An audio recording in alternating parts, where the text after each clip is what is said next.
नमस्कार। पत्रकारिता के क्षेत्र में रोजगार के अवसर, इस विषय पर बातचीत करने के लिए आज हमारे स्टूडियो में आमंत्रित हैं प्रोफेसर शिशिर बासु, जो काशी हिंदू विश्वविद्यालय के पत्रकारिता और जनसंप्रेषण विभाग के अध्यक्ष हैं और आप एक जाने माने शिक्षण संस्थान के अध्यापक होने के अलावा आप एक शिक्षाकर्मी हैं और बहुत सारे शोध पत्र आपके प्रकाशित हैं।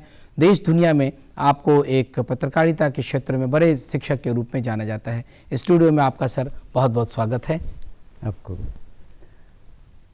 जैसा कि हम आज जो विषय है उस पर चर्चा शुरू करेंगे, पत्रकारिता के क्षेत्र में रोजगार के अवसर। जब हम पत्रकारिता की बात करते हैं तो दो तरह की पत्रकारिता हमारे सामने आती है। एक है प्रिंट जर्नलिज्म, जिसे हम लेखन पत्रकारिता कह सकते हैं, और दूसरा है प्रिंट मीडिया के अलावा इलेक्ट्रॉनिक मीडिया, जिसमें रेडियो, दूरदर्शन आदि आता है।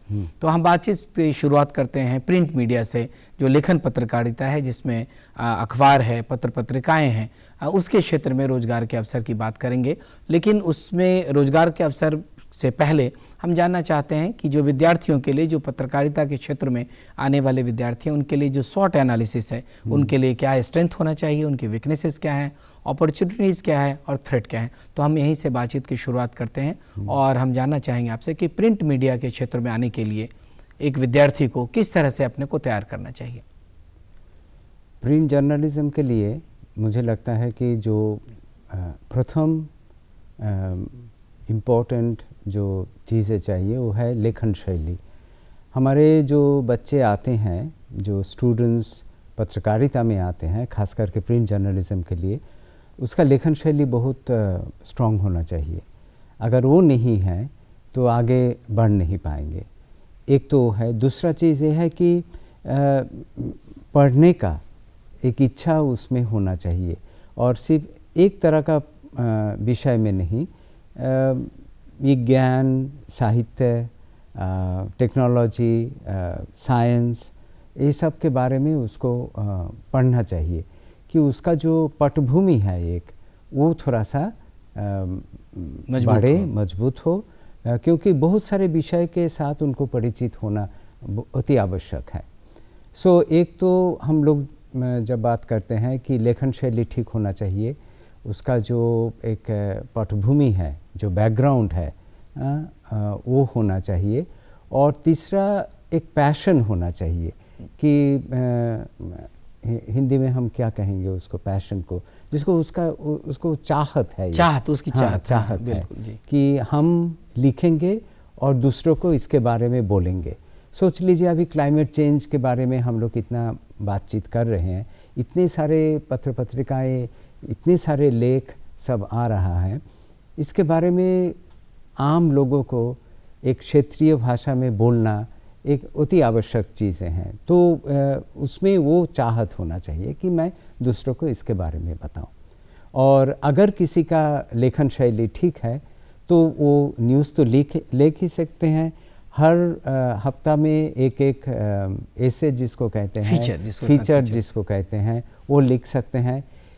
हफ्ता में एक नहीं, महीने में एक लिख सकते हैं। थोड़ा सा इन्वेस्टिगेटिव रिपोर्टिंग जिसको हम लोग कहते हैं, वो भी कर सकते हैं। हाँ, थोड़ा सा समय लेके एक महीने में 1-2 लेखन उसका आ सकता है, और इसके लिए अलग से उसका रोजगार करने का एक मौका मिलेगा।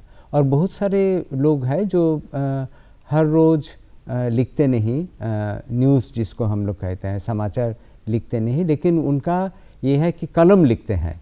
वो लोग और कुछ नहीं करते हैं, हर हफ्ता में 2-2, 3-3 कलम वो लोग लिख के अखबार में देते हैं। उसको सिंडिकेट कलम कहते हैं। मतलब आप सोच लीजिए कोई एक अखबार उसको बताए कि आप लिखिए, और उसके बाद उसको क्षेत्रीय भाषा में उसको अनुवाद करके तब छपवाया जाता है। तो उसके लिए भी एक रोजगार का एक अच्छा मौका है उनके लिए। जी, हम विस्तृत रूप से जानना चाहेंगे प्रोफेसर बासु सर से कि पत्रकारिता के क्षेत्र में और क्या क्या अवसर है। एक तो आपने कहा कि वो रिपोर्टर कर सकते हैं, रिपोर्टिंग का काम कर सकते हैं। दूसरा आपने कहा कि वो कॉलम लिख सकते हैं, फीचर लिख सकते हैं। इसके अलावा वो और कुछ क्या कर सकते हैं, और भी क्या क्या, जैसे वो संपादकीय में जा सकते हैं, या फिर और क्या क्या है? देखिए बहुत सारे बिट्स भी होते हैं, बिट्स होते हैं, वो तो आपका समाचार news gathering and news writing में आ जाता है।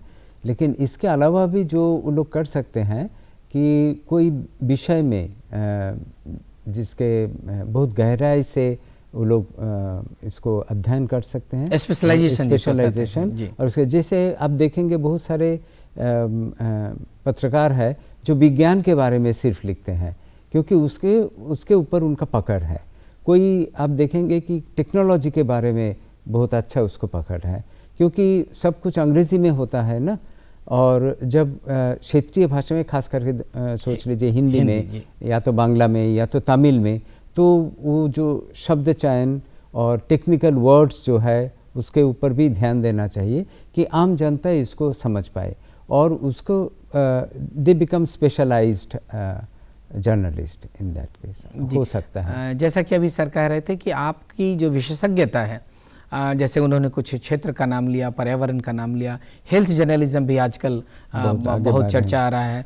और जब हम रूरल जर्नलिज्म की बात करते हैं, ग्रामीण पत्रकारिता की बात करते हैं, तो हिंदू के हमारे पी साईनाथ का नाम हमारे साथ था। हाँ, उन्होंने शुरू ही किया और उसमें ही वो पूरा जिंदगी उसमें दे दिया और इसमें बहुत नाम भी कमाया और उसका कंट्रीब्यूशन बहुत है उसमें जी। तो पत्रकारिता के क्षेत्र में खासकर जो प्रिंट जर्नलिज्म है, अगर आप फोकस्ड होकर विशिष्टता के साथ, स्पेशलाइजेशन के साथ यदि कुछ करना चाहते हैं तो रोजगार के बहुत सारे अवसर हैं। अब आप एक जानते हैं कि अरुण शौरी जैसे हैं जी। अरुण शौरी का एक जितने सारे केसेस अदालत में हमारा होता है, कचहरी में, वो सीरीज चलाया था एक बार और उससे आम जनता को बहुत लाभ हुआ, क्योंकि वो लोग जानते थे कि कोर्ट में किस तरह का कैसे काम होता है, कैसे इन्वेस्टिगेशन होता है, क्या क्या चीज़ें आते हैं। तो बहुत बढ़िया था उसका वो एक इनिंग्स जिसको हम लोग कहते हैं।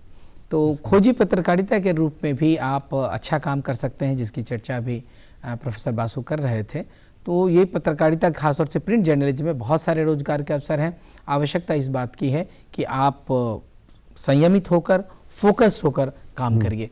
तो और एक चीज़ मैं बोलना चाहता हूँ कि कभी कभी आप देखेंगे कि जो लोग पत्रकारिता में आना चाहते हैं वो कहेंगे कि मैं तो प्रिंट जर्नलिज्म में नहीं जाऊंगा, मैं जाऊंगा टेलीविज़न में, मैं इंटरनेट में काम करूँ, ऑनलाइन जर्नलिज्म। लेकिन आप कहीं भी कोई भी प्लेटफॉर्म में आप पत्रकारिता करना चाहते हैं, आपको लेखन वो देखना पड़ेगा, लेखन शैली आपका होना चाहिए। जैसे ट्विटर में जो लोग काम करते हैं, ट्विटर देते हैं ना, उसमें लिमिटेड सीमित शब्द में आपको 40 शब्द में आपको करना है, लेकिन वो 40 शब्द में आपको लिखना पड़ेगा और ऐसा लिखना पड़ेगा कि जो ट्विटर अब जिसके लिए आप दे रहे हैं उसको भी पता चले कि पूरा वो जो जिस्ट है 40 शब्द में आ जाए जी। तो थोड़ी सी बातचीत अब हम ये प्रिंट जर्नलिज्म के अलावा अभी ऑनलाइन जर्नलिज्म की बात कर रहे थे सर, हम उसको और विस्तार से उस पर जानना जाएंगे और उस पर चर्चा करेंगे।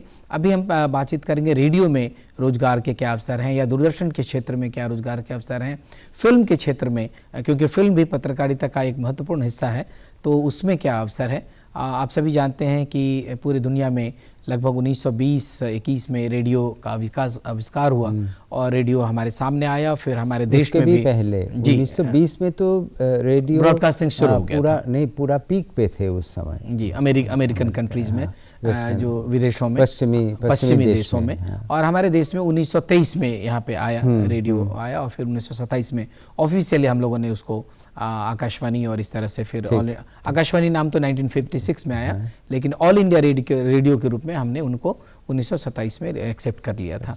तो अभी रेडियो जिस तरह से है हमारे देश में, बहुत सारे रेडियो, जैसे कम्युनिटी रेडियो भी एक माध्यम हमारे यहाँ आ गया है, तो वहाँ पे रोजगार के क्या क्या अवसर हैं। अगर आपका वॉइस है तब आप उसको यूज़ कर सकते हैं, और आपका वॉइस के साथ साथ बोलने का जो तरीका है वो अगर आप कर लिया तो आप इसमें काम कर सकते हैं।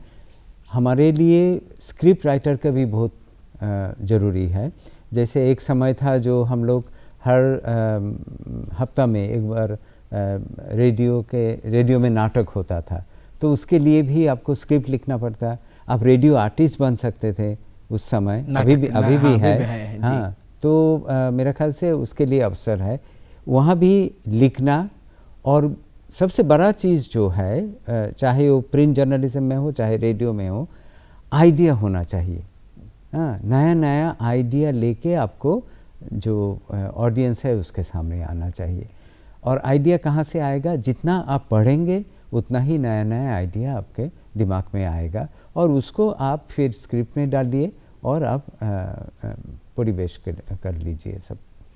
जैसा कि सर ने कहा अभी कि हमें लिखना आना चाहिए, और रेडियो में आने के लिए आपकी आवाज़ अच्छी होनी चाहिए, भाषा में शुद्धता होनी चाहिए, और एक महत्वपूर्ण बात ये कि आप जितना ज़्यादा पढ़ेंगे उतना ज़्यादा क्रिएटिव होंगे, उतना ज़्यादा आपका चिंतन, आइडिया आएगा, आइडियाज़ अगर आपको नवीन आइडियाज़ के साथ कुछ लिखने की बात है तो आपको पढ़ना पड़ेगा। अनलेस आप यू रीड अलॉट, जब तक आप बहुत ज़्यादा नहीं पढ़ते हैं, विभिन्न पत्रकारियों को नहीं पढ़ते हैं या रेडियो सुनते नहीं हैं, तब तक आप में वो क्रिएटिविटी नहीं आएगी। और ये कहा सर ने कि आप एक स्क्रिप्ट राइटर बन सकते हैं, रेडियो में एक अच्छा स्क्रिप्ट राइटर बन सकते हैं, आप समाचार वाचक भी बन सकते हैं, उसके क्षेत्र में आ सकते हैं। और उसके अलावा और भी जो दूसरे तकनीकी जो कार्यक्रम, आप कार्यक्रम अधिशासी बन सकते हैं, प्रशासन अधिशासी बन सकते हैं। तो ये रेडियो में रोजगार के कई अवसर हैं। थोड़ी सी बातचीत हम लोग टेलीविज़न की भी करें, जैसा अभी सर कह रहे थे कि आपको सुंदर दिखना और स्क्रीन पे आना, और अभी जो एक दौर शुरू हुआ तो पिछले दशक में, जहां जो लड़कियां, खासतौर से अधिकांश लड़कियां इस क्षेत्र में आने की होड़ में आ गई, क्योंकि उनको लगता था मैं टेलीविज़न क्षेत्र में दिख के जब बोलूँगी तो उसमें ग्लैमर है। हाँ। तो हम चाहेंगे कि आप थोड़ी जानकारी दूरदर्शन के बारे में भी, कि दूरदर्शन में रोजगार के क्या अवसर हैं टेलीविज़न में। जी। एक तो है कि आप न्यूज़ रूम में काम कर सकते हैं, रिपोर्टिंग कर सकते हैं, तो आपको पीटीसी देना पड़ेगा। तो हर शाम को जब न्यूज़ कास्ट होता है तो आपके पास 1-2 न्यूज़ आइटम रहेगा जहां आपको दिखा पाएंगे सबको। तो एक तो वो चीज़ है ग्लैमर जिसको हम कहते हैं। दूसरा चीज़ ये है कि आपको 40 सेकंड के अंदर मिनिमम जो होता है, उससे कभी कभी 1 मिनट का भी न्यूज़ आइटम होता है, तो उसमें भी आपको स्क्रिप्ट लिखना पड़ता है, क्योंकि वो जो 5W1H का जो एक पद्धति है उसके बारे में आपको सचेतन होना चाहिए कि मुझे इन्फॉर्मेशन के बारे में जब हम लोग बोल रहे हैं कि ये सब चीज़ें उसमें देना है, तो वहाँ भी लेखन शैली आपका होना चाहिए, प्लस बोलने का तरीका, आपका बॉडी लैंग्वेज ठीक होना चाहिए। आपको देख के ऐसा लगेगा कि हाँ आप दूसरों को कुछ बोलना चाहते हैं, ऐसा बहुत गंभीर होके बोलना भी ठीक नहीं है। जी। तो एक ऑडियंस के साथ आपका एक योग जो है, रिलेशन जो योग है, ऑडियंस आकर्षण हो सकता है। तो एक तो वो चीज़ है। दूसरा, नया नया प्रोग्राम हम लोग करते हैं। टेलीविज़न में सिर्फ न्यूज़ ही नहीं होता, इसके अलावा भी तरह तरह का प्रोग्राम होता है। जैसे कृषि क्षेत्र में हम लोग का एजुकेशन के बारे में, टेक्नोलॉजी के बारे में, कंज्यूमर इकोनॉमिक्स के बारे में बहुत सारे चीज़ें हैं। तो आपको स्पेशलाइज्ड होना चाहिए उसके बारे में, और वहाँ भी पढ़ना चाहिए, और उसके बाद ही आपको आइडिया आएगा कि किस तरह का प्रोग्राम मुझे करना चाहिए। तो यदि आपको पत्रकारिता के क्षेत्र में रोजगार के अवसर की तलाश है तो आपको पढ़ना पड़ेगा, आपको लिखना पड़ेगा और जानकारी प्राप्त करनी की। अनलेस यू आर नॉलेजेबल, आप इस क्षेत्र में सफल नहीं हो सकते हैं। तो पत्रकारिता के क्षेत्र में अपार संभावनाएं हैं, चाहे वो प्रिंट मीडिया हो या इलेक्ट्रॉनिक मीडिया हो। एक चीज़ मैं बोलना चाहता हूँ कि एक समय था जब हम लोग पढ़ते थे, मेरा जनरेशन जो है, हम लोग ज़्यादा पढ़ते थे, कम देखते थे, टेलीविज़न शाम को ही देखते थे। लेकिन आजकल 24 घंटा आप दिखते ही हैं, स्मार्टफोन में, आपका कंप्यूटर में, आपका टेलीविज़न में। तो हम एक देयर इज़ अ शिफ्टिंग। हम पहले पढ़ते थे, अब हम देखने लगे। हमारा जनरेशन जो है ज़्यादा देखते हैं, तो इसलिए हम लोग सोचते हैं कि वो देखना ही सब कुछ है। लेकिन देखने के पीछे जो चीज़ें हैं, जो चिंतन है, जो आइडियाज़ है, जो स्क्रिप्ट है, उसके बारे में हम लोग को थोड़ा बहुत ध्यान देने की आवश्यकता है। स्टूडियो में आने के लिए और हमसे बातचीत करने के लिए आपका बहुत बहुत धन्यवाद।